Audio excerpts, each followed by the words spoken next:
प्रणाम सब गोटे के। हम शालिनी झा सबके बीच उपस्थित छी। एकटा कोबर गीत सुनू अहाँ सब बहुत पुरान गीत सब है तो ध्यान आबि गेलै तो सुनू। एकर बोल हिंदी में। आशा करै छी अहाँ सबके नीक लागत। धन्यवाद।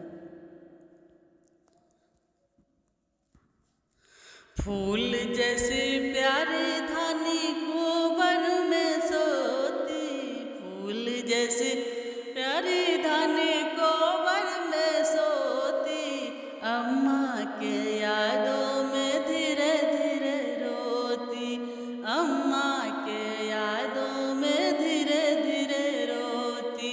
फूल जैसी प्यारी धानी कोबर में सोती, फूल जैसी प्यारी धानी कोबर में सोती, अम्मा के यादों में धीरे धीरे रोती, अम्मा के यादों में धीरे धीरे रोती।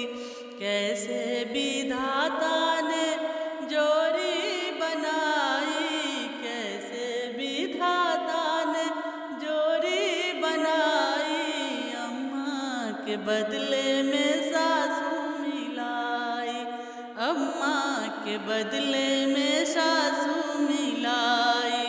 फूल जैसी प्यारी धानी कोबर में सोती, फूल जैसी प्यारी धानी कोबर में सोती, भाभी के यादों में धीरे धीरे रोती, भाभी के यादों में धीरे धीरे रोती।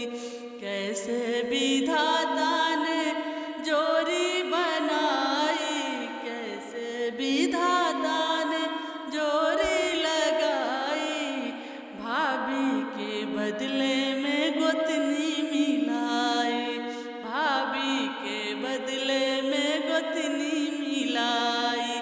फूल जैसी प्यारी धानी कोबर में सोती, फूल जैसी प्यारी धानी कोबर में सोती, बहनी के यादों में धीरे धीरे रोती, बहनी